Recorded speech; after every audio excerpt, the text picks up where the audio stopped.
Alright, there it is. Can you read it? Baruch. There it is. How do you know? Sorry, Barak.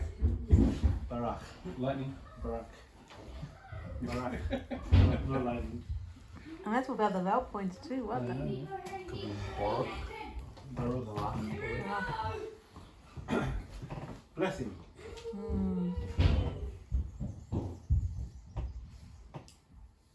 Talking about water. Water is one of the ways that God sends blessing, right? The former and the later rains upon your land and your fields.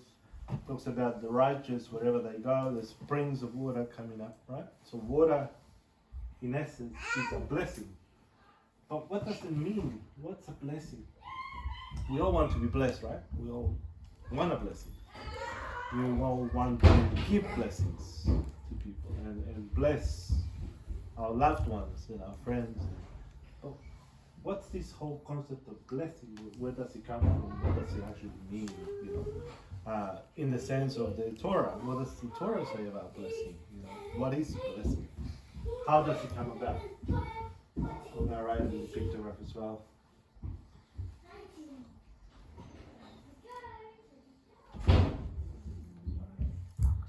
Jewish nose. Yes. Being as a bird, I've been watching bird too much. It's a Roman nose. There you go. And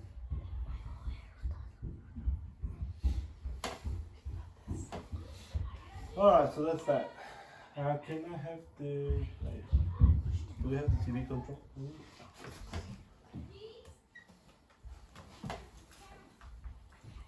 But before I put it up, let's just talk about it. What do you think a blessing is?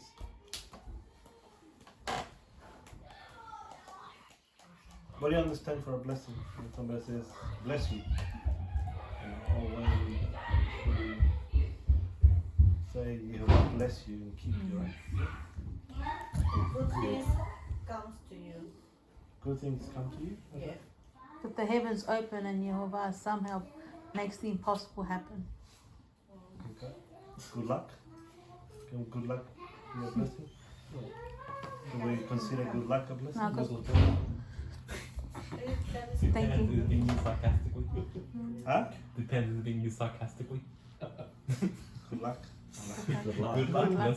Good luck. No, because good luck is chance, but a blessing is Jehovah actually smiles on you and gives. Okay. Gives to you. Ecclesiastes says, The light is in the lap of the Lord. Ecclesiastes says luck happens to all. The battle is not Can we say good luck? Yeah. Luck happens to all. It's in Ecclesiastes. It's in the book of Ecclesiastes. It actually shows. Oh, didn't know that. If you look Time at and it, chance. if you Time and look at it chance. from a point of view of what God tells us, in terms of blessing, something that we get from Him. Something we get. It could be in any form. Yeah. Something that we get. Yes. Something that comes to us. Luck, blessing can be Excess. excess. Yeah. Above and beyond what we have need of. I'm referring to Barak. Bara. Okay. Yep. Fat. A reward for righteousness of faith. So we'll get to that word, but bara, as David was talking about, means fat or excess.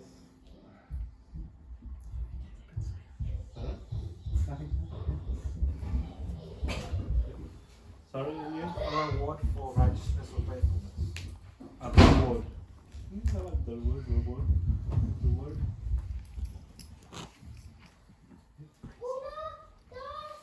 What else? What do you understand for blessing? What else? You know, what about when you give a blessing to someone? What does that mean? What does that mean to you when you give someone a blessing? It's a blessing for me. It's a blessing for you. Okay. Again, it's to do with giving. The gift. Yeah. Giving. And unexpected. The Rabbi uses you as the source, Be a like conduit. his hand. You become his hand. Mhm. Yeah. What do we call that? What can we say? How can we put it in one word kind of thing? He become his vessel. Receptacle? Receptacle. He becomes his receptacle. Pablo. I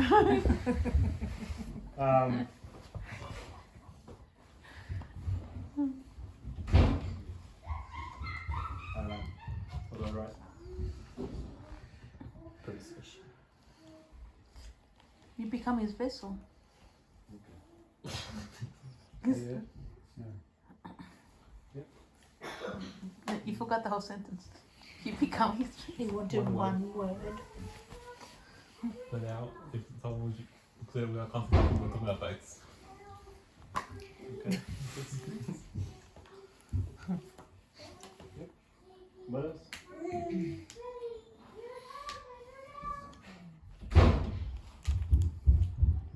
said It can also be protection. protection.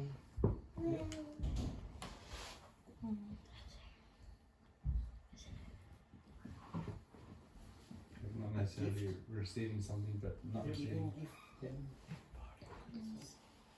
So if you're giving, you can also receive. Alright? Mm-hmm. Something received can be a blessing. I before the E. Receive. R-E-I-C-E-I-V-E. That's right. Alright? I don't know. Yeah, that's right. Is it right or not? Yes, I probably accept after C.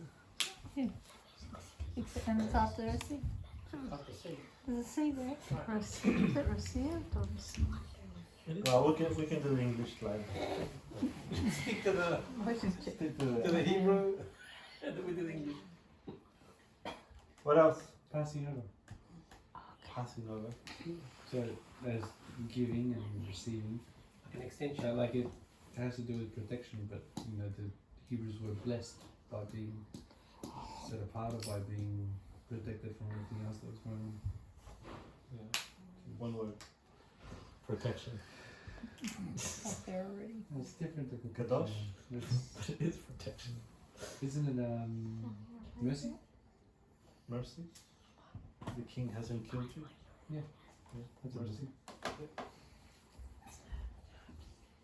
Common Dad's working on it. Huh? Common Dad's working on it. Well. Huh? Shalom. Shalom, all things perfect, all things right. Yeah. Shalom is definitely a blessing. Yeah.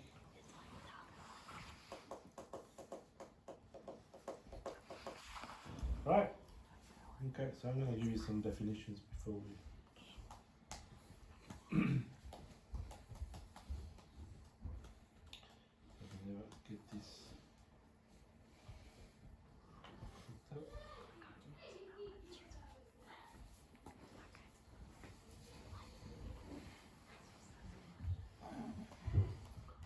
Alright, can you see it? Malak.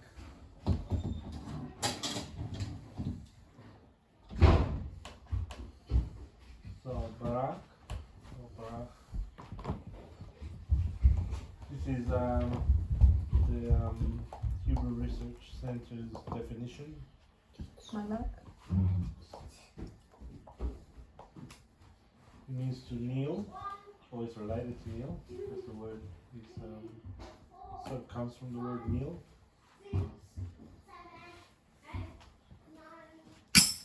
Has to do with a gift that is given to another while kneeling out of respect, like when you present a gift before the king and you kneel down before him, right?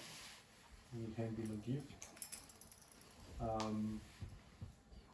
The extended meaning from there, to give something of value to another. And then there's an example that he gives respect to us by providing for our needs, and we in turn respect him by giving him of ourselves as his servants. So the question I got here at that point is, can we bless God?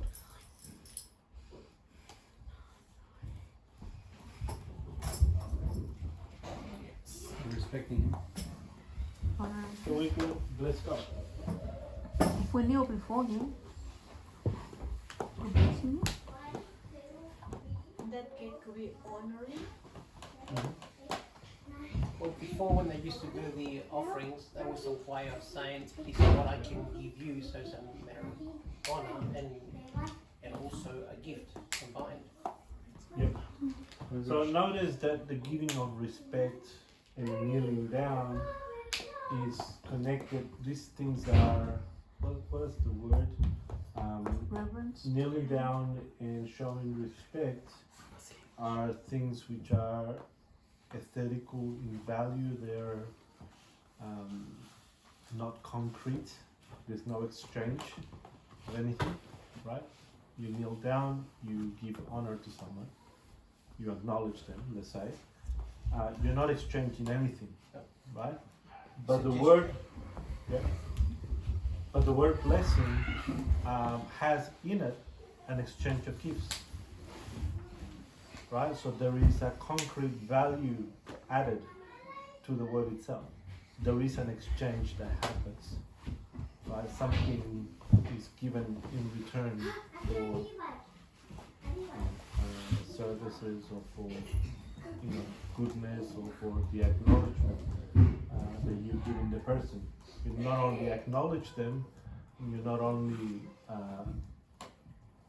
give them honor in your words, you also do an exchange. There is something that is exchanged.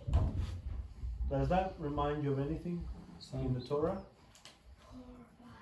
Psalms? What Psalms? Before it says, bless Yehovah, O my soul. Yeah. Can we translate as give a gift to Jehovah, O my soul? Do not forget. Offerings. But, yeah, very unique. So this should bring us to offerings. Offerings, tithes, and what else? Setting apart. What? Setting apart. Yeah. Kiddush, or Kodesh. Kodesh, setting apart. Because we set apart our offerings, we set apart our tithes, we set apart ourselves.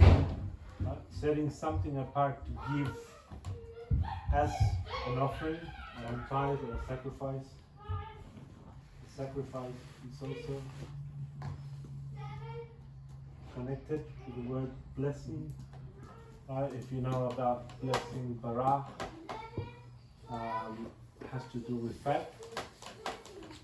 It's part of the sacrificial understanding. Time. It is limited to us. Yep.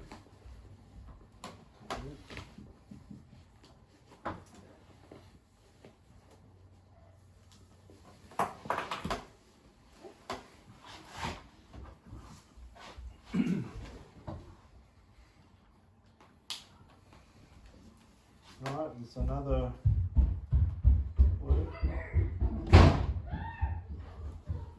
To give a gift. Give. A gift is the word Natan. Well, we get the name Nathan. Lie down. Don't play with the door. Tell them not to close the door. Yeah, not playing with the doors. Someone can get their fingers chopped. Why'd you grab on? Natan is the verb nun, tav, nun. And if you see the little picture there, it's an exchange or a covenant between two lives. A life for a life. Right? Have we heard that before? Mm-hmm. Eye for an eye. Eye for an eye, tooth for a tooth. A life for a life. It's in the Torah. Right? A life for a life is the understanding of sacrifice. Yeah? Yeshua gave his life for our life. Okay? So Natan, the gift, is the gift of life. A blessing is a gift. Natan is the gift. And it's connected with Yeshua's sacrifice. A life for life. Right? In the pictograph, that's pretty much what it means.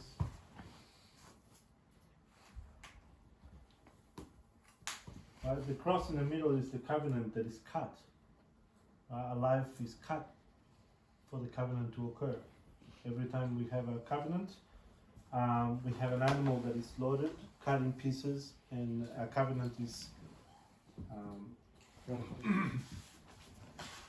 stretched out between two people, and terms and conditions and all that sort of stuff.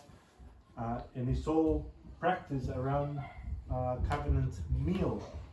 So the animal is eaten by the two lives entering into the covenant, which is the understanding also of the wedding ceremony. Right? It's the wedding ceremony. Déjame correr, por favor. Y no ver con las puertas. Ten cuidado, por favor.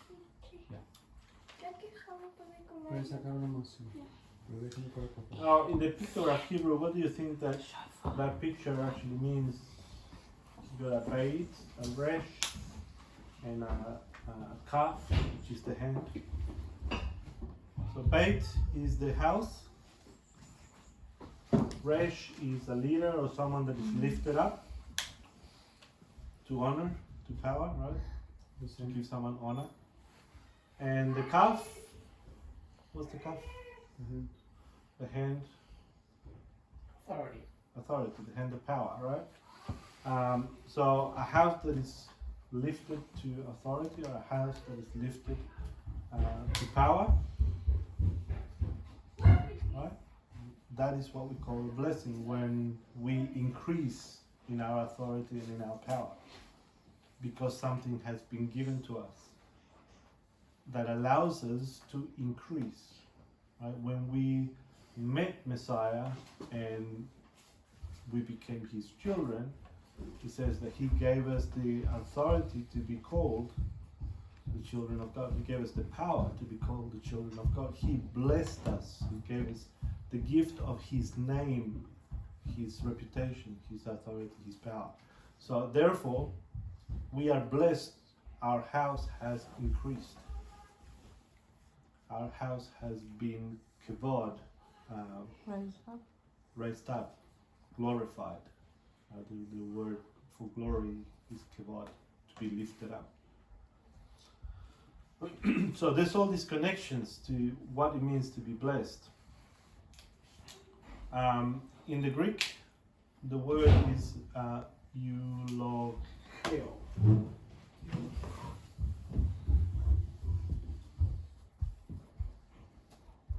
Where in Spanish we get the word elogio from. Eulogio. Elogio. It means to Eulogies. eulogio? Eulogy. Eulogy. To say something good about someone. Which is bendecir. Yeah. Bien Which is to bless. Something Say right. something good about someone, to lift someone up. That's the concept of it. So it's got the same connotation, except that in the Greek it's a little bit more involved. It says to lift someone up, to compliment them, to give a good report over them. But it also means to consecrate someone. You consecrate them, or you separate them, or you dedicate them for something greater. Right? It's a dedication to someone. Right? There's a word in the Hebrew that means to dedicate someone. Anybody remember? I mean, we're coming up to the feast. Hanuk, right? Hanukkah. Can light the menorah. Right? It's about dedication. It's about dedicating someone, putting them up high, separating them, kadosh, separating them, setting them apart, right? For a special purpose. So you got the understanding of Hanuk and kadosh.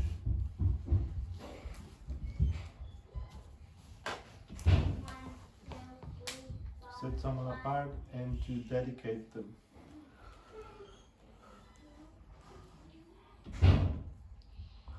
And the concept behind eulogio is that a person has been a gift to the community or a gift to the family. Therefore, they recognize and exalt that person and dedicate that person or whatever. That's what the concept behind is. So, when we talk about blessing, and we talk about it in a personal sense, am I a blessing? You are You know, if I, No. No. too quick. if I am a blessing, right? Does all this correlate to me? You know, am I a gift to my family? Right? Am I set apart to them? You know, or in their eyes, am I blessed? I mean, in the sense of am I dedicated to God in their eyes? You know, am I merciful? Do I bring shalom? Do I give them my time? You know, do I have a reward for them? You know, am I the blessing? So if you're the blessing, that means you are the source. Right? So if you're the blessing, you're the gift. Remember when we started the gifts of the Holy Spirit? And I said the gifts of the Holy Spirit that Yeshua gave to men are not these powers just floating in ethos, and all of a sudden you get struck by lightning, you know, you start shaking.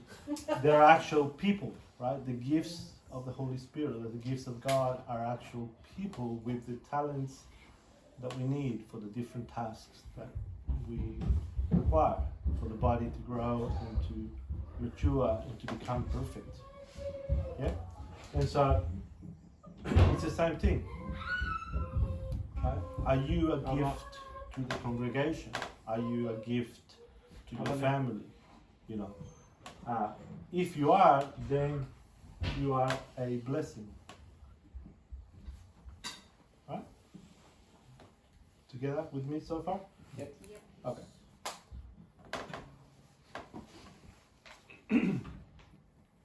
Perhaps Yeah. in that same train of thought, all of that obviously comes with an action.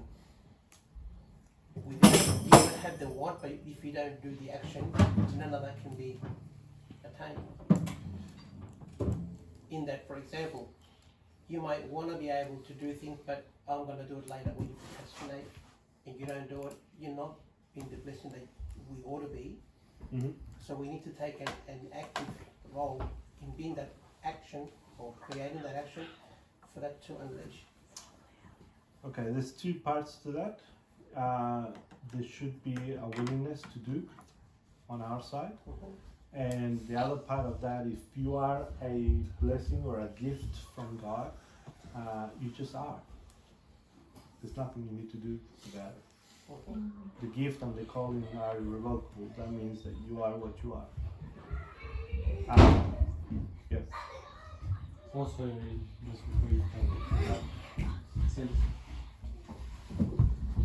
Psalms 123, I don't know if it's in your notes. No. No? Verse 1 and 2. Yep. I shall lift up my eyes unto you who dwell in the heavens. See, as the eyes of the servants are toward the hand of their masters, as the eyes of the female servant are toward the hand of her mistress, so are our eyes toward Jehovah, our Elohim, until he shows us favor or baruch. Mm-hmm. The blessing. And so it's The the, gift. the hand of the authority of us. Yep. Take that, thank you. You With all things to do with God, surrender is the main thing that He requires. A contrite and humbled heart, God will not despise. So, in all things that we do, we must surrender. That's the main thing. I don't think God expects perfection in any way, but yes, He expects surrender and willingness to do the things that He's asking us. In the sense of blessing, blessing is related to the understanding of covenant. You know, we have the marriage ceremonies, the ancient wedding ceremonies where the betrothal happens and there is a covenant or ketuvah cut between two people. And we have here the meaning of, or the meanings of covenant from Jeff Which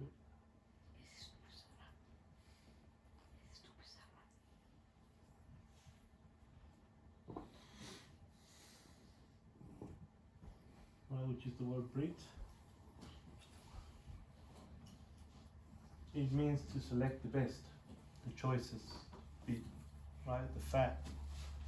And the fat is mine, the fat of the covenant, the fat of the sacrifice belongs to Jehovah.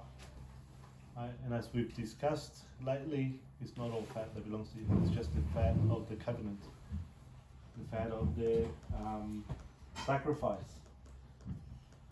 So all the fat is mine, says Jehovah, and in this point, when we're looking at the covenant, it's the choicest thing, the most beautiful thing, the best thing that we bring to Jehovah, right? Animals without blemish, without spot. Right? This is what Jehovah deserves. Okay. What about when Samuel's speaking to Saul about the sacrifices? Anybody remember that conversation that they had? I had to. Phenomenal. Yep. Yep. The first one he says that he's to.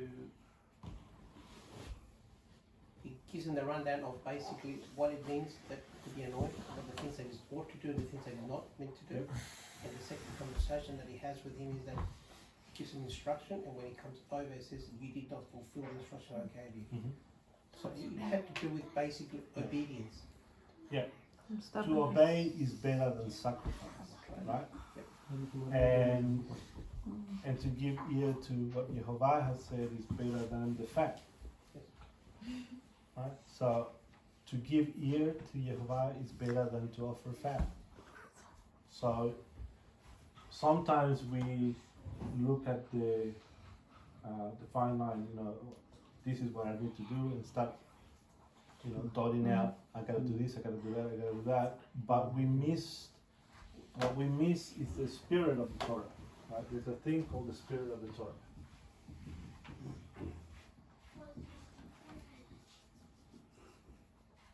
Right? And Torah is important in following its demands on us, I guess, in a way.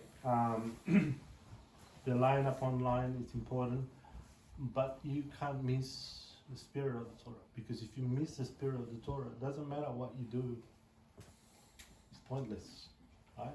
Saul offered the sacrifice that wasn't allowed for him to offer, right? Good intentions are bad in Torah, and sometimes we rely on good intentions, or what my heart feels, or what I understand, or what I think I understand, right, without actually reading behind it and understanding properly.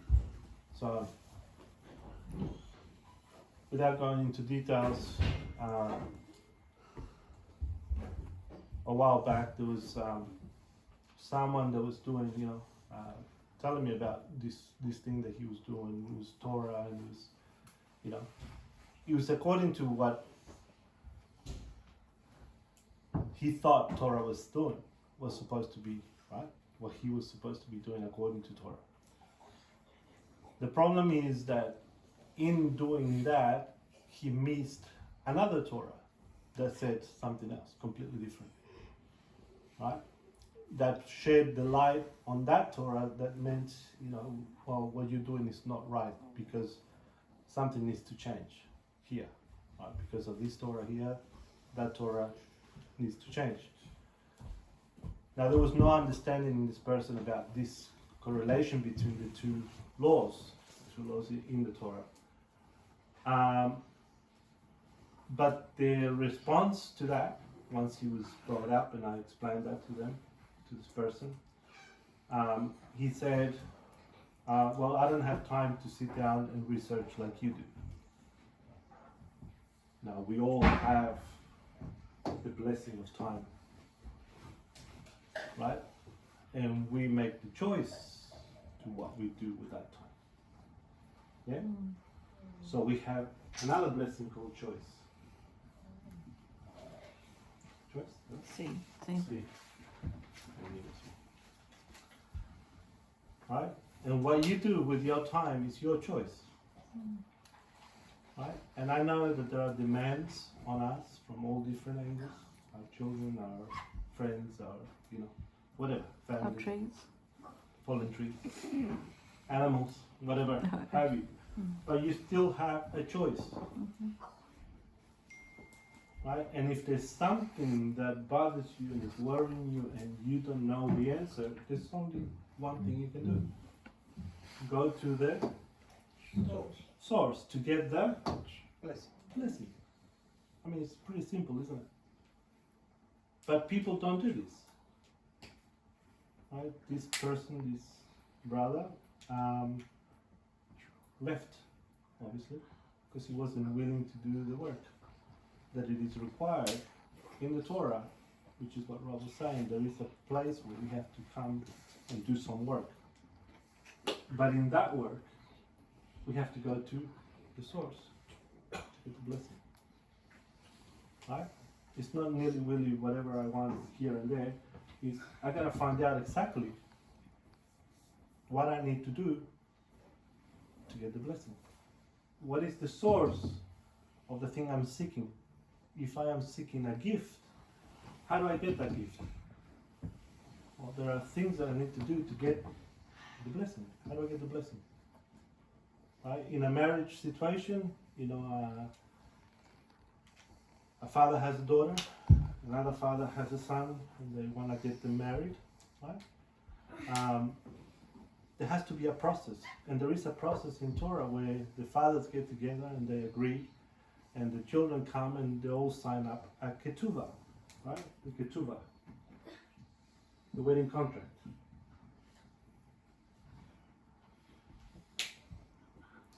And we think that's it. Well, it's signed, that's it. We don't have to worry about anything else now. Now I can be whatever to my parents because they already signed the ketuvah, I'm already married. And even though that's true, you already got part of the blessing. Right? You already gone to the source, you signed the ketuvah, you got part of the blessing. There is an extended blessing on that. So the younglings, take notes. Right? And it's the blessing of a father over their children. Right? And we see in the scriptures a lot of that, and I'm going to read some of that today.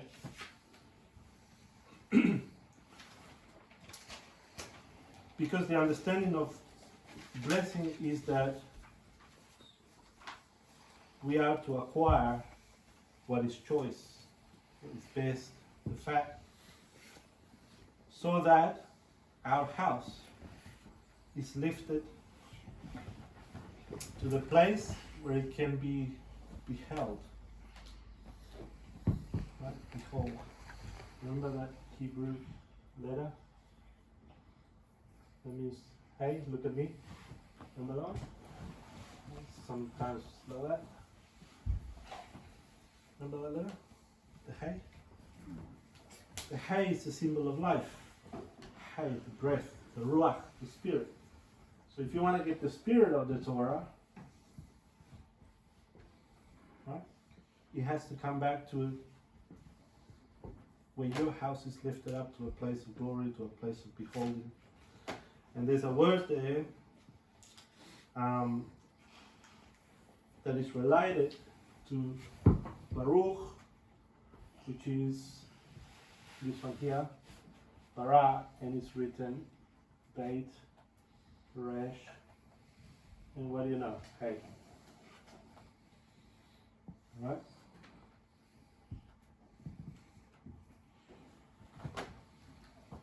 So you want the fat in your life, you want the goodness of God, the overflow, the excess that comes from the Father. You gotta get His Spirit in your house. How do you do that?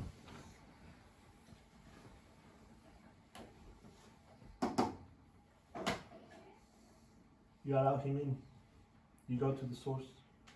You get, instead of your hand of power, your own power, You change your own power for the power of God, for His power, for His breath. Right? And that's what lifts your house to the next level, to the level of His glory, where He anoints you, where He lifts you up, lifts your house up. Because you can do it on your own as well, on your own strength. That's what Or for you kids. can, Kaf. Oh. Kaf is your strength. Genesis 1:1. Anybody know in Hebrew?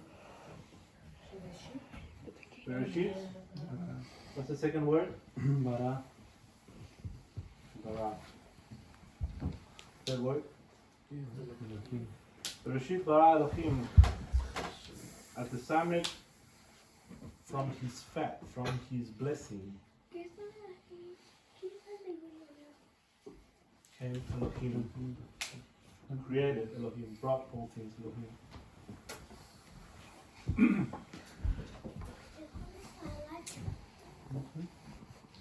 Aaron, you can read that later on.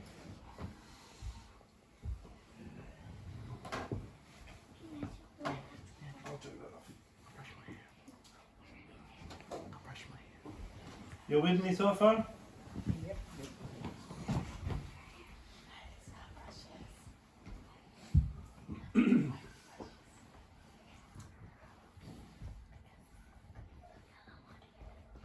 The root word for Brit, covenant, is also bara in the ancient language. A gift given in the wedding ceremony or during the courtship is called a matanot, from Natan, but with a mem at the front, matanot, matanot.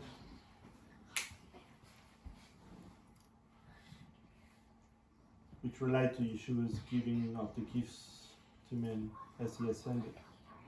I want to read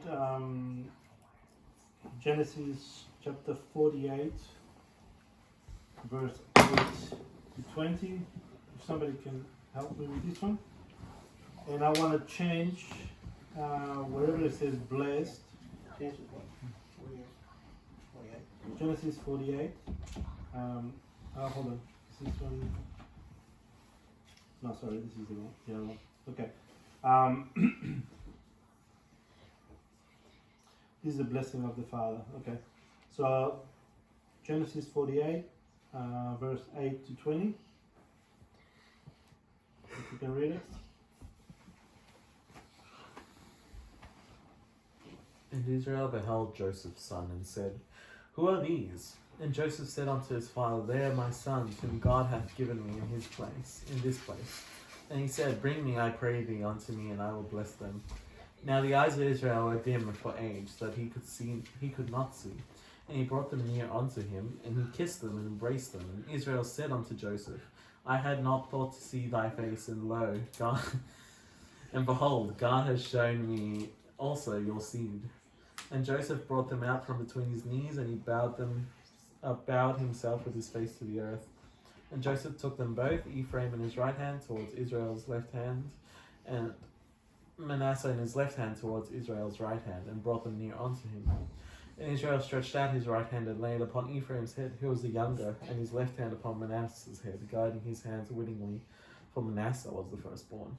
And he blessed Joseph and said, God, before whom my fathers Abraham and Isaac walked, the God which fed me all my life long unto this day, the angel which redeemed me from all the evil, bless the boys, and let my name be named on them, in the name of my fathers Abraham and Isaac, and let them grow into a multitude in the midst of the earth. And when Joseph saw that his father laid his right hand upon the head of Ephraim, it displeased him, and he held up his father's hand to remove it from Ephraim's head unto Manasseh's head. And Joseph said unto his father, Not so, my father, for this is the firstborn. Put thy right hand upon his head. And his father refused and said, I know it, my son, I know it. He also shall become a people, and he also shall be great. But truly his younger brother shall be greater than he, and his seed shall become a multitude of nations. And he blessed them that day, saying, In thee Israel shall bless, saying God, make thee as Ephraim and as Manasseh. And he set Ephraim before Manasseh. And thus he set Ephraim before Manasseh.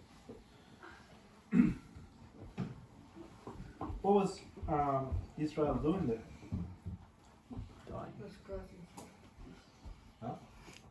Yeah, He was on the cross a couple of times. yeah. He was showing the covenant, right? So he was the ancient symbol of the covenant.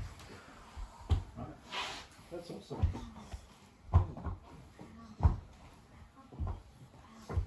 Took me a while to get that one. What happened? When Israel does that and he puts his hand on the children, what he was showing in between his hands was the covenant, the symbol of the covenant, the cross. He was pointing to Messiah. Right? And he was also pointing to the two houses, but that's another conversation. Because it points to Manasseh, who's now living in Israel. Anyway, don't worry about it. We'll get back to that later. But the point is that he was making the sign of the covenant. And who was, what was the blessing? What was the blessing? Increase. It was more than that.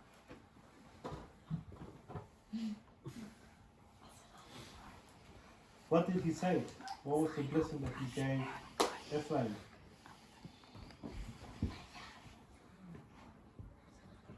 Verse 20. And he blessed them on that day, saying, In you, Israel, shall Barach, saying, Elohim makes you as Ephraim, thus as Manasseh. Thus he put Ephraim before Manasseh.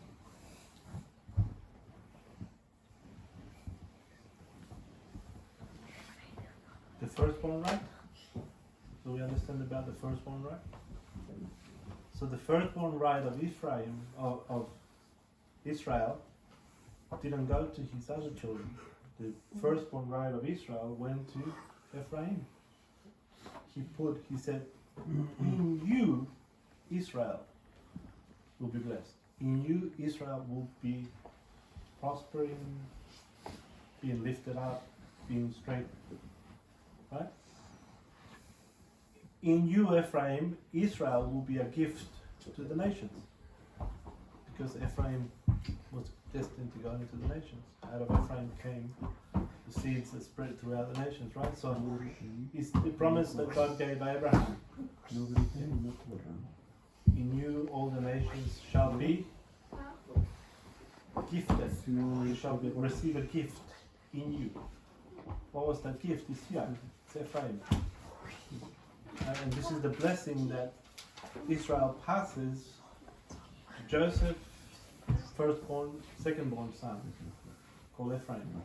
Right? And this is the reason why when Messiah returns, he returns for the lost sheep of the house of Israel. Because we carry the blessing of the firstborn of Israel. Right? And the blessing means the increase in us, and those who join with us, there will be the blessing of God, the gift of God. Right? Let's talk about blessing as a gift from now on. Right? It's a gift. We're talking in gifts.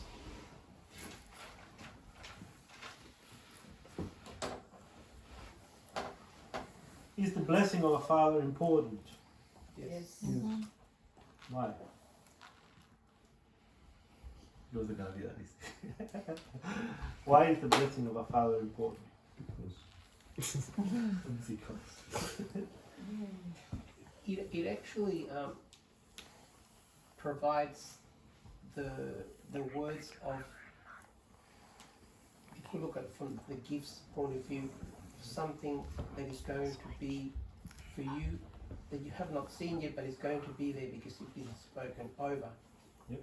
Like Prophetic. for example, prophetic words, but at the same time, it's the words that actually are setting you for you to become who you have been chosen to be. Yep. Like for example, when when Esau and Jacob are talking about the stew and all that, and Yeah, You know, the the- first one, right? yeah, the first one, and Esau says, I'm just starving, just give me the food and I'll be on with it. He didn't think much of it, but Yeah. afterwards, when his father blesses Jacob, he actually fights him for the birthright, but it's too late. Because Yeah. whatever he had for the firstborn is given to the youngest. So it has to do with inheritance. Yep. Right? And inheritance is not just a physical thing, No, right? It's yes, it is. The point is this: God gave men the authority to procreate, right? And God says to the woman, "A woman shall be saved in childbearing." That is because, or Shaul says that, but that is because in childbearing, what happens is the seed of the father is passed on to the next generation. In other words, it's the gift of the father, right, reaching out to the next generation, and the children become like whatever the father has trained them to be to the next generation. A gift that we leave behind, if you like, is our longevity, our continuity. That's it. To the next generation. You know, whatever we have, we pass on to our children, right? And so the blessing of the father is important because in doing that, God honors the words of a father to a son. Yeah. And why is that important? Because if you don't get that blessing, you don't have the gift of your father to continue, you know, their lineage and their blessing and their, you know, whatever has come from them stops there. You know, and God commands us in the commandments themselves in Deuteronomy 5 and Exodus 20, and He says that we are to honor our father and mother, right? Exodus 20 verse 12. If anybody got it? And I know that this is dependent on whether or not they keep the Torah, but there is an important concept here behind this commandment.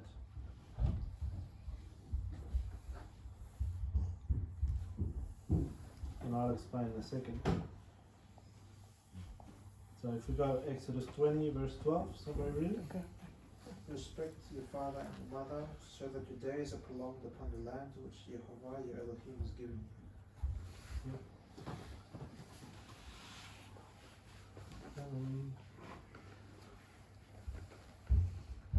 My version says honor. Yeah, it's kavod. Kavod, lift up. Right? Same word for glory, which is what we're trying to do with a blessing, to lift up the house. So lift up your father's house has to do with blessing. Continue the blessing, or bring your father's blessing to the next level. Right? And I know it's tied up to the Torah, but at the same time, when we come down to whatever our fathers have achieved in terms of receiving blessings from God, gets passed on to the children, to the next generation. You know, and they should in turn increase that blessing to the next generation, and their children should increase even more the blessings that have passed on. Right? In the scripture it says, a good man leaves an inheritance not for his children, but for his children's children. Amen. Right? The inheritance is not just for your children, but you should have in mind 2 generations ahead. Your grandchildren should be blessed from what you leave behind. Right? That's when you know you are a blessing, you are a good man, according to the scriptures. The American Indians are saying that the elders say to the young ones, when the elders can't go anymore, they say, "May my ceiling be your floor." Which means, Everything that they've accomplished in their lives, let that be the foundation for whatever they have. I believe it's may my TP be your mat. I'm rephrasing that thing. And I think that's important. That's I'm trying something to that, keep it authentic. I think that's something that has been somewhat lost in our society. Definitely. The understanding of that we are to be, you know, greater than our parents. You know, our father did great. You know, my grandfather did good for what he came out of. My dad did better than him. I do better than him. And my children need to do better than me. Right? And their children need to do better than them. And our blessing, our giftings should increase in time and by generation. As we draw near to our Father, the blessings should increase from generation to generation. But the explanation of this is in Ephesians. Let's go to Ephesians chapter 6.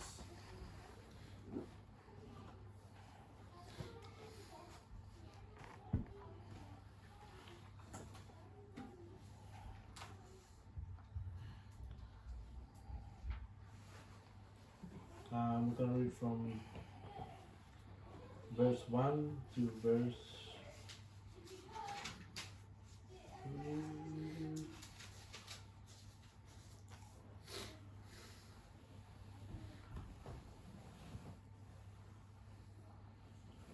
Straight to verse 3. I think. Yep, 1 to 3. 1, 2, 3. What about 4? We don't read number 4. We don't read it. 4 is a great one. Things of which we do not speak. Right. Go on. Children, obey your parents in the master, for this is right. Respect your father and mother, which is the first command of the promise, in order that it might be well with you and you might live long on the earth. And you Close fathers. quotes. And you fathers. Close quote. We don't read it. We're not reading it. Everyone's better than Children, obey your parents in Jehovah, for this is right, righteous, right standing. How do you obey? Well, your parents is a two-edged sword, right? This commandment is a two-edged sword because the parents need to be under submission of Jehovah. Yeah, Richard.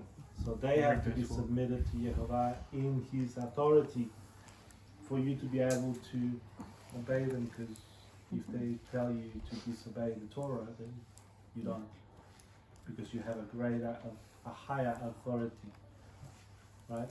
So if they are obedient and submitted to the Torah and to Jehovah, then whatever they tell you to do within the lines of the Torah, you obey. Right? So it is within the Torah frame that we do everything. Right?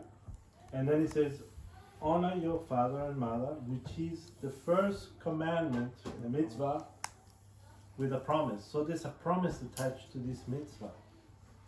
Why? Because when you honor, when you lift up your kavod, your father's house, what happens? You get a blessing. You get a blessing. Because you take of the blessing that was your father's and you increase it. You multiply that blessing. But if you don't get the blessing from your father, guess what happens? It's harder to multiply. You gotta start again. You just rely on your own blessing. Right?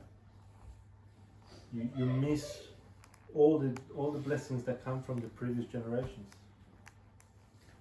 Right? All the things that God has done in your family line to bring them to where they were, you lose out on. In the Torah, this is very important because we accumulate blessings from God. Not for us, but for our future generations. Right? Or we should be anyway. We should be, as fathers, trying to get closer to God so that our giftings, our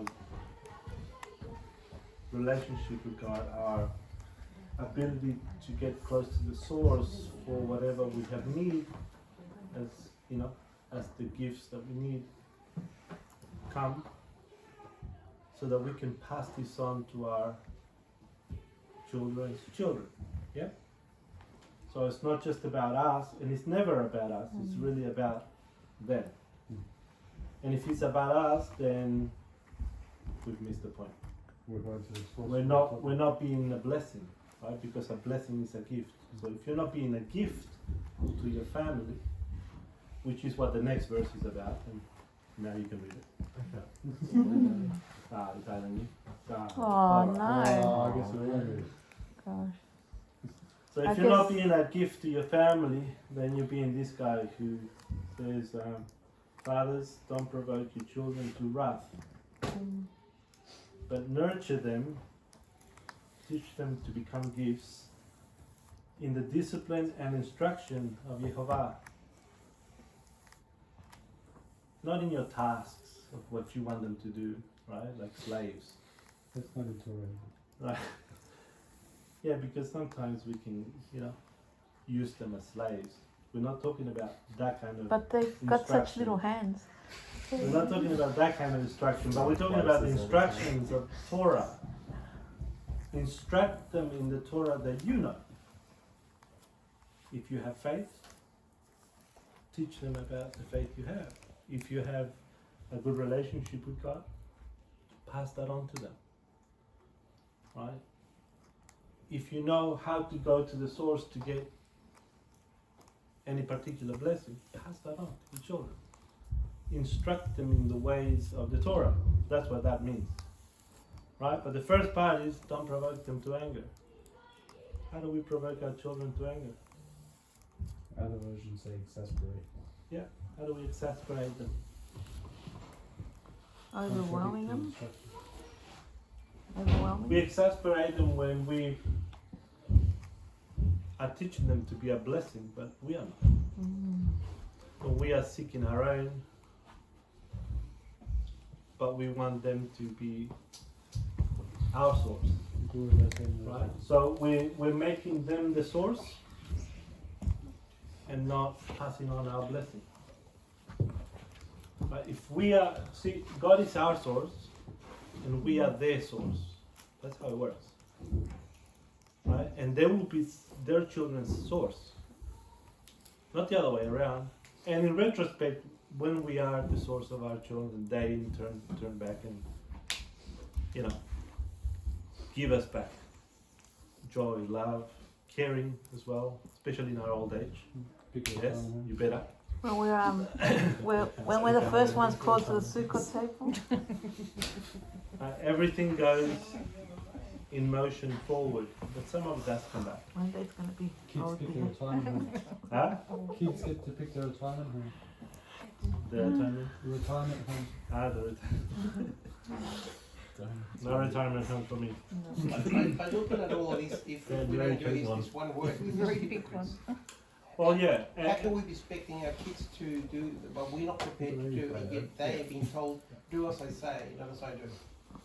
Yeah, and I think that's a problem, in that sometimes we expect so much of our children, but the reality is that they learn more from what we do than what we say. And we have to become the Torah for them. We have to become a living Torah, so that they learn from our actions, and yep. Okay. And not so much from our words. Words are important. Actions are much more important than words. Right? Obedience is better than sacrifice. What we are is more important than what we say. Proverbs 22:1. We're just gonna do some reading, yeah? And we finish. Proverbs 22:1. Is it a short one?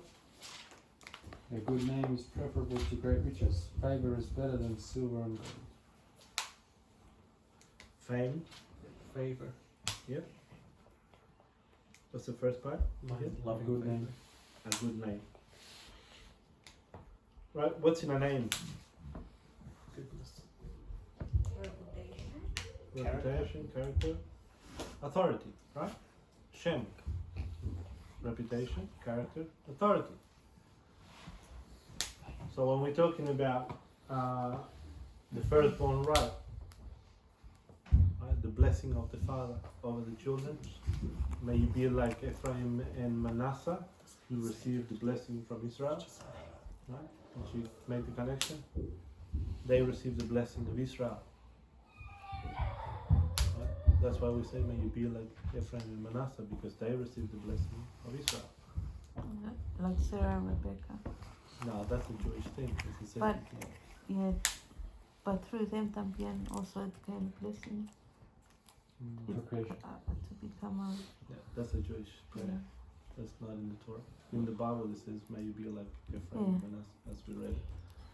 The thing is, yes, all the patriarchs are important, you know, and how we receive that from them. But talking about in the immediate family, as the father passes on the blessing to the children in a prayer or in laying on of hands on Shabbat or at the end of his life, like we see Israel do with all his children at the end of his life.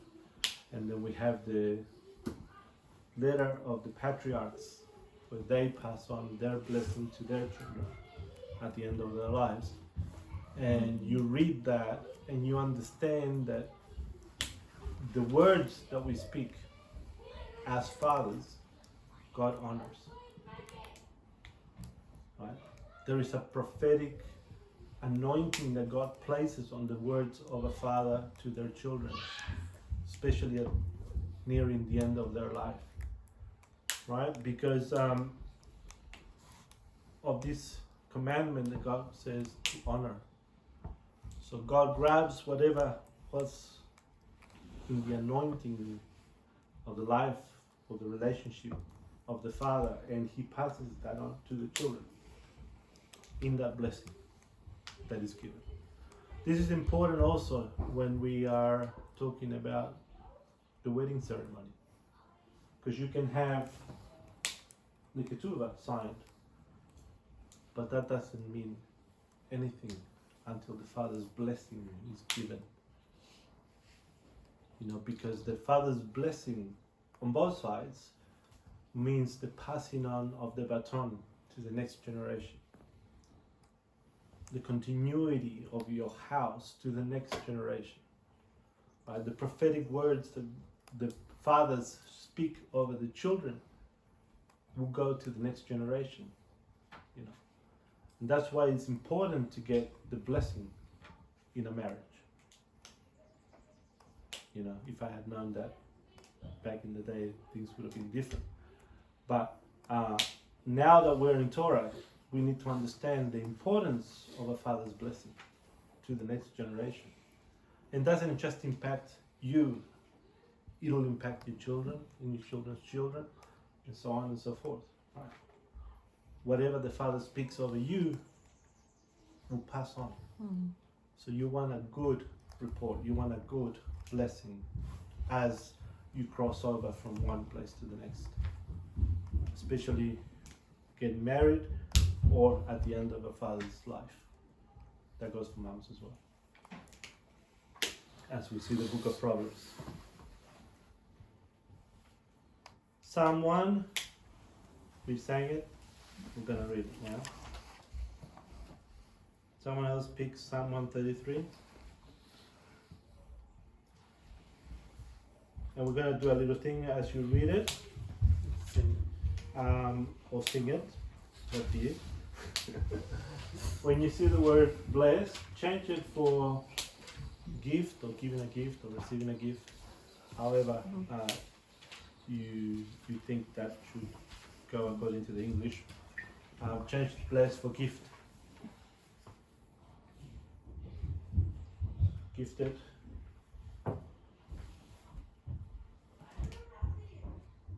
Who would like to read? Psalm 1. Gift is the man who shall not walk in the counsel of the wicked, and shall not stand in the path of sinners, and shall not sit in the seat of scoffers. But his delight is in the Torah of Yehovah, and he meditates in his Torah day and night. For he shall be as a tree planted by the rivers of water, that yield its fruit in its season, and whose leaf does not wither, and whatsoever he does prospers. The wicked are not so, but they are like shaft, which the winds blows away. Therefore the wicked shall not rise in judgment, nor sinners in the congregation of the righteous. For Jehovah knows the way of the righteous, but the way of the wicked comes to naught. Psalm 133. There is no Psalm 133. It goes up to 6. Psalm. Psalm 133. It goes up to 6. 133. Ah.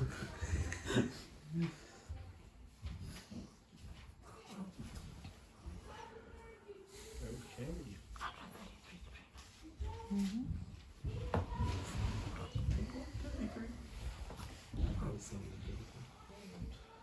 A Song of Degrees of David. See how good and how pleasant it is for brothers to dwell together in unity. Like the precious oil on the head, running down the beard of Aharon, running down on the collar of his robes, like the dew of Hermon that comes down on the mountains of Zion. For there Jehovah commanded the Barakah, life forever. Wicked.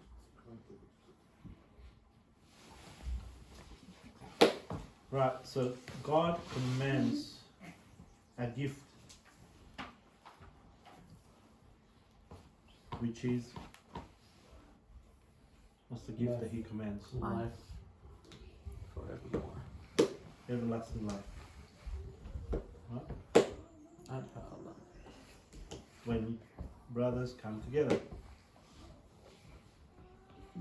Now, the first one in Psalm 1 is blessed, or it's actually aser, which is happy. Happy is the man, right? Which can be also translated as blessed. And it's Aleph, Shin, Resh.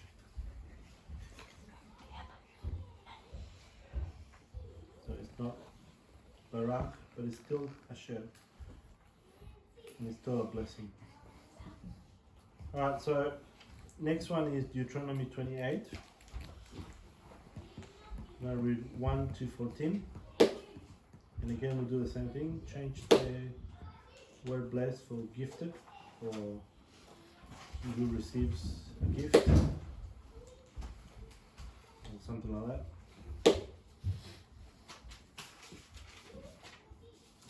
What to what? Deuteronomy 28, 1 to 14. 1 to 14. And it shall come to pass, if thou shalt hearken diligently unto the voice of the Lord thy God, to observe and to do all his commandments which I command thee this day, that the Lord thy God will set you on high above all nations of the earth, and all these gifts shall come on you and overtake you, if you shall listen unto the voice of the Lord thy God. Gifted shall you be in the city, and giving gifts? Gifted, I don't know. You shall receive gifts in the You shall city. receive gifts in the city, and you shall receive gifts in the field. You shall receive gifts on the fruit of thy body, From the and fruit of the fruit of thy ground, and the fruit of thy cattle, and the increase of thy family, kind, and the flocks of thy sheep. Gifted shall be your baskets and your stores, your storehouses. Gifted shall be your coming in, and gifted shall be your going out. The Lord shall cause your enemies to rise up against you, to be smitten before your face. They shall come out against you one way and flee before you 7 ways. The Lord shall command the gifting upon you in your storehouses, and in all that you settle your hand upon, and he shall gift you in the land which the Lord thy God giveth thee. And the Lord shall establish thee a holy people unto himself, and as he has sworn unto you, if you shall keep the commandments of the Lord thy God and walk in his ways. And all the people of the earth shall see that thou art called by the name of the Lord, and they shall be afraid of you. And the Lord shall make you plenty in goods, in the fruit of thy body, and in the fruits of thy cattle, and in the fruit of thy ground, in the land which the Lord swore unto your fathers to give unto you. The Lord shall open unto you his treasures of the heaven, to give the rain unto your land in his season, and to gift all the work, to give gifts from all the work of your hands. And you shall lend unto many nations, and shall not borrow. And the Lord shall make you the head and not the tail. And you shall be above only, and not below, not beneath. If you hearken unto the commandments of the Lord your God, which I command you this day to observe and to do them. Was it 14? Yep. And you shall not go aside from any of the words which I command you this day, to the right or to the left, to go after other gods to serve them. Right. So you will receive gifts and they will overtake you. Who wants to receive gifts from Yes. God that overtake you? Amen.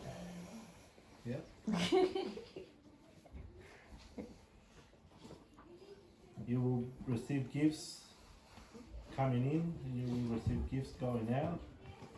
You shall receive gifts in the city, and you shall receive gifts in the field. You shall receive the gift of the fruit of your body, your children, Oh. from the ground, from the fruit of your animals' bodies. Right? We know about that, Katrina? From baby lambs. The increase of your cattle and the young of your flocks, your birds. Right? Even your basket will give you gifts. All of a sudden, someone drops in and you got more fruit that you know what to do with. When my parents come, everyone gets oranges. All lemons. The keys are spread. Right? And even your enemies will flee from you. Wow. Right? You will have no troubles. Shalom. Right? The true meaning of shalom is you have received all these blessings from Jehovah. What is it that you have to do? Obey the commandments. Count them. Be diligent to listen to the voice of Jehovah, your God, and observe all his commandments. And before I go on the next one, which is the Beatitudes, Matthew 5, 1 to 11, if you want to look it up. We're going to do the same thing. You know, when we come to the feasts, and I was sharing that with someone lately. When we come to the feasts, Abba has rebuked me lately because I'm always handing the information to you guys. I'm always posting, this is the Bible verse for this feast coming up, and I put it up and, explain this is what we need to do for this feast, for that feast, These are the requirements for this feast. And although I do that gladly and I, enjoy putting things out and then helping my brothers and sisters in the walk of Torah, Abba has decided, and I say this carefully, he has instructed me harshly, or no, not harshly, strongly, that I am not to do that anymore. Because what has happened during the years is that people get comfortable. Yeah. And they don't search for themselves. And what I notice is the day comes when the feast is here and I get a phone call or I get someone's already arrived and they said, oh, what did I need to do for this feast? What did I need to bring? Or what do I need to bring? And my answer is always to take you back to the scriptures and make you read it so that you can understand it for yourself. But the point is, we're so used to fast food, We want anything, we Google it. We 2-minute noodles. We don't even have to cook anymore. We just call the pizza place and they deliver it, right? I'm not here. Well, not here. You wish.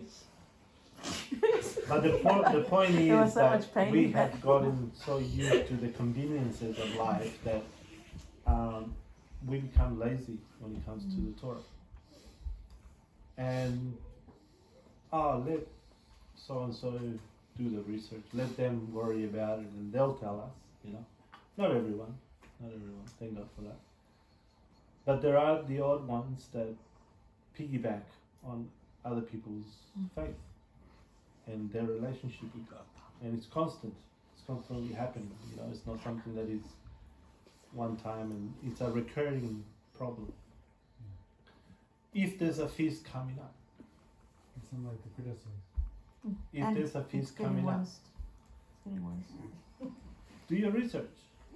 Put it up on the chat. Talk about it. Iron it out. Don't wait for us to tell you this is what you need to do. Right? Because then the feast comes and you just in a social event, but you haven't fulfilled the commandments. Or like the people that wanted to come 2 days for Sukkot, right? And some did, but it's up to them. I can't have people breaking the commandments in this land, right? And that's why I put that message out, because during Sukkot, or before Sukkot anyway, because when people have to do the commandments, what's happening is that they are sinning, because sin is transgression of the law, right? By definition, 1 John 3:4.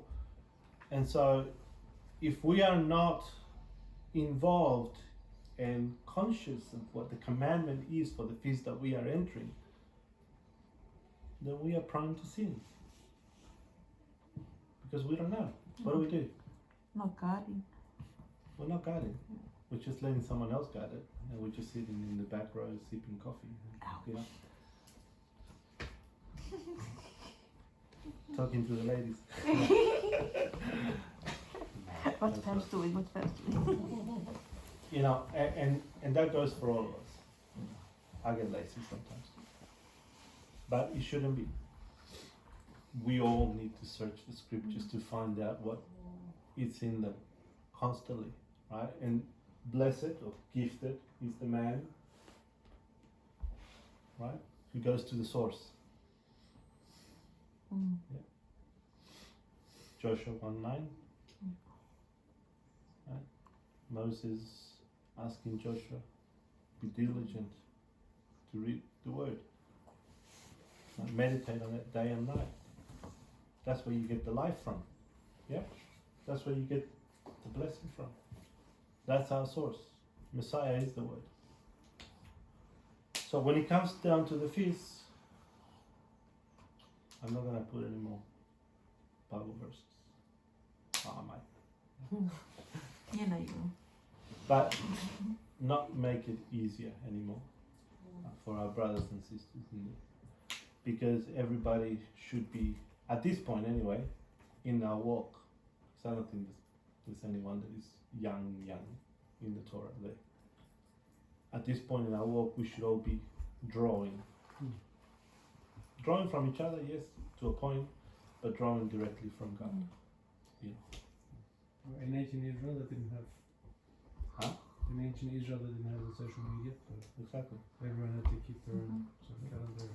They had come to the feast to read, to hear the Torah being read. Well, in the 80s, we didn't have social media. The But 90s. also, I think there's a bigger debate than that, because when you look at the different sources in social media, you look at one calendar, it tells you one thing. You look at something else. You look at Torah, it tells you something. We have Messianic. We've got different. Even within Messianic movement, we've got different versions. So it's like, which one did you take? Yeah.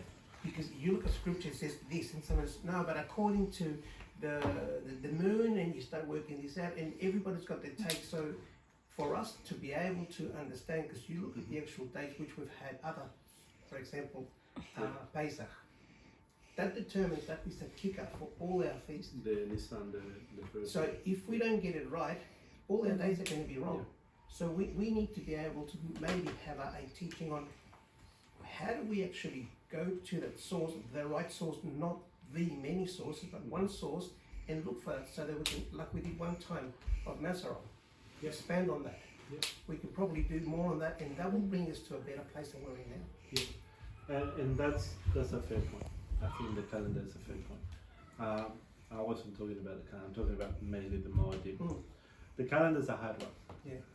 Because there's so much rubbish and misinformation and The cross communication, you know. But I think we have good fun when the calendar comes. Come on. No. Look at me when you say I want to look at anyone. I want to look at anyone. I think we have some good heated debates, you know, and then we cross circuit with brothers from the other side, you know, who are not in the light now. What's it called? The conjunction and sliver and all of that. All of that is good. I mean, it's good fun. I mean, and we're trying to get the date as close as we could possibly get. Whether we have it 100%, I can't really say that we have it 100%, but we try our best in that point. I think that's honourable to do that together. I think, you know, if we piggyback off each other, we'll sharpen each other. I think we should do a study on that, definitely. And I think expanding on that, what you raised during Sukkot, it's a very valid point, but we should be able to come to a point of understanding. For example, a lot of us now, we are in this rural land setting where before we didn't have animals. Yeah. Some of us have got animals, we are yet to have animals. But the question that I was thinking and I was raising before at the table, that is probably not for this setting, maybe for another time, but to work a best way of moving forward and have it set so that other people that join us, they know that we don't create a situation that it can be ambiguous for them, in the sense that if, for example, you guys now have got animals, just because we're doing Sukkot doesn't mean they don't get fed. They've got to be fed in the same way that other people that don't necessarily are, you know, away, they're here at Sukkot. So how do the animals, how the chickens, how all that get fed? Okay. Yeah. So That's a great. do we make one day allowable to go and do that and then come back? Yeah. Is that considered a sin? How does that work? How's that mechanic works? I can explain that quickly, but yeah, and this is the point I'm going to. All right. So I understand that some of the stuff is ambiguous when you first read it. Yeah. And for the younglings, that's not a problem. You know, we can explain, we can talk about it, all this sort of stuff. I'm talking about for people that have been in these 2-3 years. At that point, you should be able to go into your Torah yourself and find out, you know, is this ambiguous or do I have a leeway, you know, of certain days that I can do that stuff? You know, how do I do that? Well, you first go to your Torah and read it for yourself, come up with some conclusions. If there's something that you have that's still not clear, then okay, come and we'll talk about it. You know, we'll have plenty of people that can actually teach Torah, you know, in our congregations. So that's not a problem. We can have conversations, open conversations about it. We can agree, disagree, you know, pull each other's beards, like with Michael sometimes, you know, and then turn around and say, oh, you were right. You know what? Yeah, absolutely. You know, I see it now, which before I didn't see it. So we're always growing. We're always gonna be changing things because we are growing. We are learning as we It's a go. live document. It's a lifelong pursuit. Yeah, and it's a living document, absolutely. But the problem that I see is that people get lazy and they just take a back step and you tell us what to do. Yeah. That is the wrong attitude, because then you're not being the source. You are just you're just taking. I agree. Yeah, and we call that spiritual leeches. Yes. They suck the life out of you. They're constantly drawing from you, and they're giving you nothing in return. Yep. A blessing is a gift. To be a blessing, you're constantly giving of yourself, of your time, of your resources, of everything, right? That's a gift, that's a blessing. A person that is a blessing is a giver by nature. I want to bring up receptacles again. And bodies of water, because I think the Sea of Galilee and the Dead Sea are a good example of that. Uh-huh. Yep. So one is flowing and one dies. Basically, there's no flow in the water. For now. Until Messiah comes back and he makes it alive. Yeah. But nonetheless, Nonetheless, you're right. stands. But even in the Dead Sea there is life. Yeah. That flows from the Flows flow in. of the other one. Flows in. Flows in from the other one. So it doesn't give. It lives off the other one. It lives Parasite.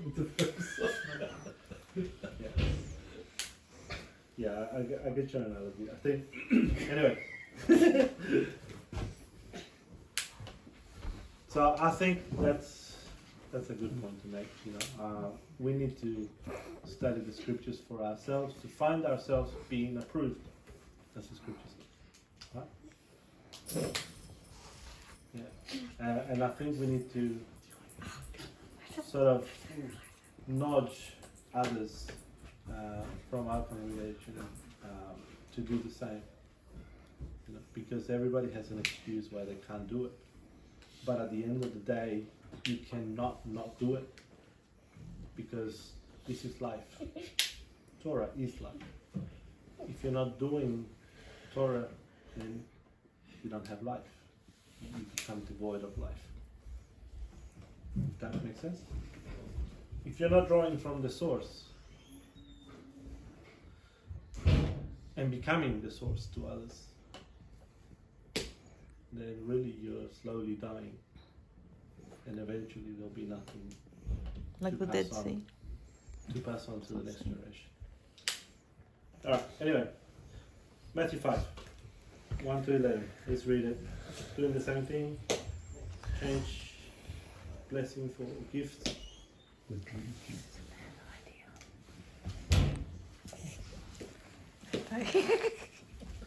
You say what you keep on looking.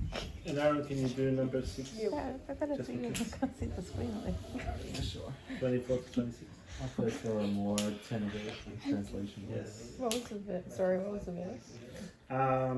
Matthew 5, 1 to 11. The blessings.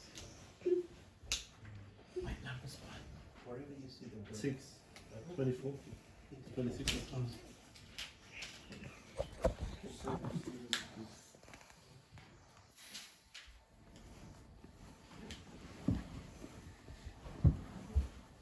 Yep.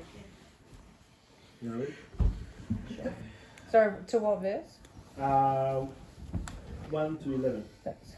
But when he saw the crowds, he went up on a mountain, and when he was seated, his taught ones came to him, and having opened his mouth, he was teaching them, saying, are we just changing the word again? Yeah, Gifted are the poor in spirit, because theirs is the reign of the heavens. Gifted are those who mourn, because they shall be comforted. Gifted are the meek, because they shall inherit the earth. Gifted are those who hunger and thirst for righteousness, because they shall be filled.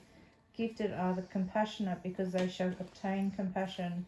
Gifted are the clean in heart, because they shall see Elohim. Gifted are the peacemakers, because they shall be called sons of Elohim.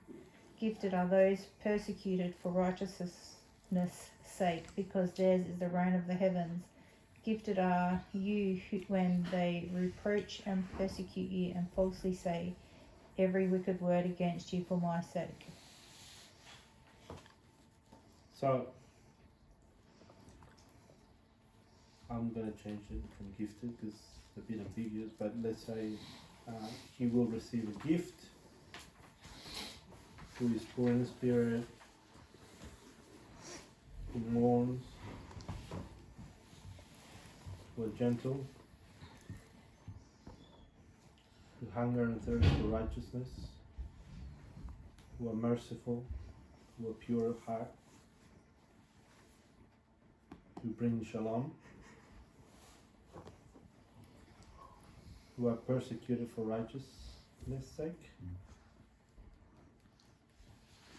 who are reproached and persecuted by people,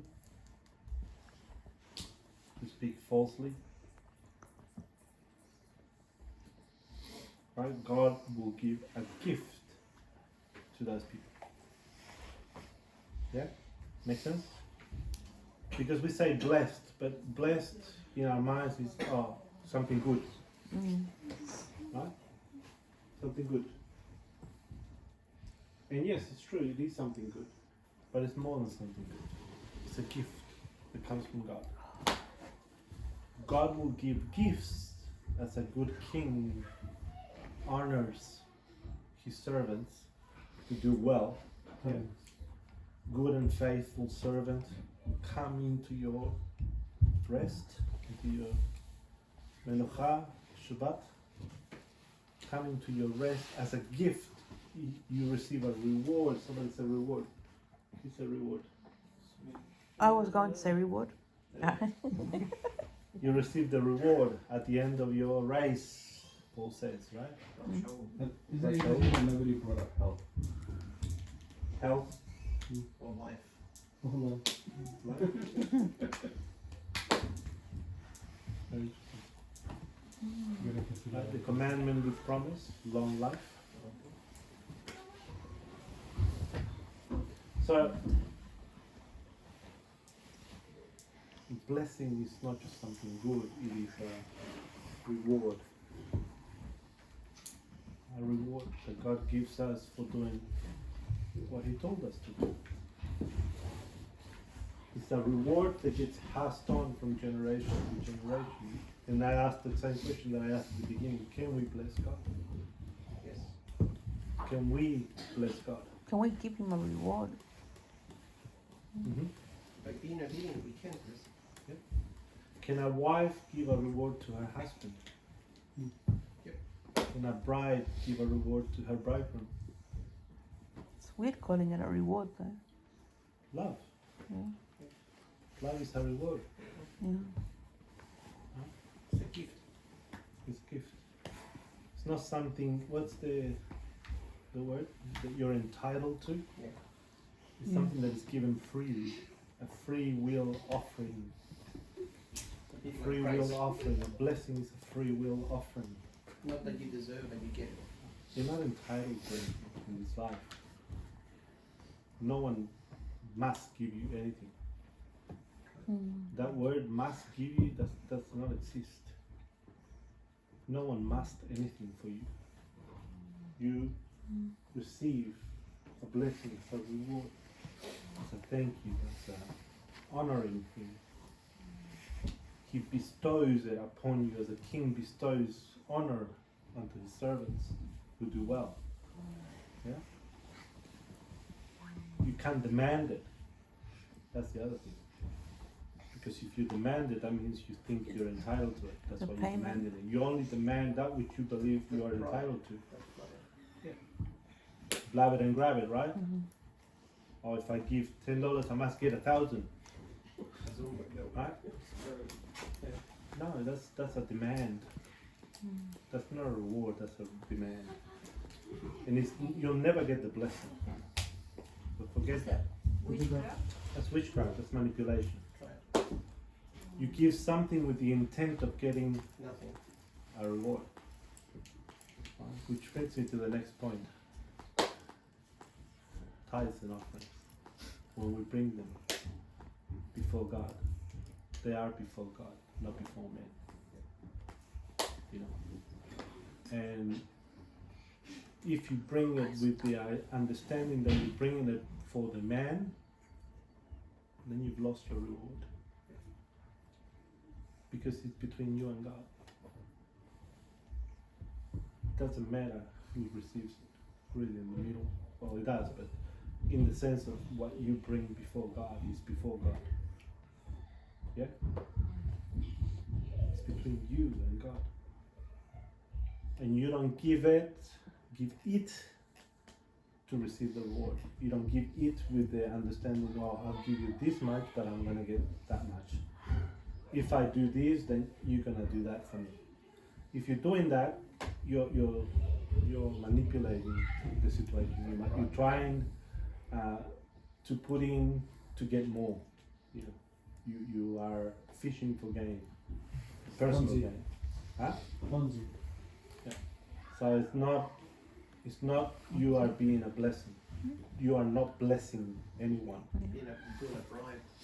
You're a bride, that's right. That's exactly the word. That was good. Thank you. Oh. You are bribing God. You seed it because you need it. If you are bribing You plant the financial. if you are bribing God, forget it. You're not gonna blackmail him. This is now that you expect. I'm gonna give you this match. The first one is free. When I want to one now, it's happening to what else. Right? We are bribing God. That's exactly what it is. We are bribing God for rewards. Yeah. But He is not like us. He will not give you a reward for that. When you do things, you do it from your heart to be a blessing. A source of blessing for whoever you are blessing. And that's the end of it. You don't expect anything in return. If you do, you have lost it. You've lost your blessing already. Because you've given a bribe, not a gift. Does that make sense? And I think there is a place for bribes, but that's a different conversation. That sounds like an interesting topic. For the quiz. There is a place for bribes, but it's in the scriptures. But anyway, we're not going to talk about that now. But that's not between God and you. It's between Between men and men. Yeah. Mm. Anyway, this one more verse, which we're gonna get Aaron to read it, of course, because it's the ironic lesson. The Lord spoke to Moses, saying, Speak. Can we start again with Jehovah instead of the Lord? Jehovah spoke to Moshe, saying, Speak to Aaron and to his sons, saying, This is how you shall gift the children of Israel. You shall tell them, The Lord gift you. Yehovah gift you and keep you. Yehovah make his face to shine on you and be gracious upon you. Yehovah lift up his face towards you and give you shalom. So they shall put my name on the children of Israel, and I will gift them. I'll give them a gift. Yes. Wow. When I put my name on the children of Israel, right? When I put my Shem, my authority, my reputation. What's the other one? Huh? Character. Authority, reputation, and character. When I put my authority over them, they will be lifted up, and therefore they will be a blessing. They will be a gift for a gifted people.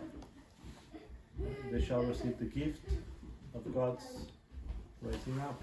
And then people will look at them and they will behold them. And they will gonna be barach, the excess of the fat of God lifted up to behold. Yeah? And they will smell good. It will smell good. That's only if you roast them. A good name is better than A good name is better. Awesome. Hope you enjoyed that one. I thought it was a good lesson for me anyway, this time. All the blessings shall come on me.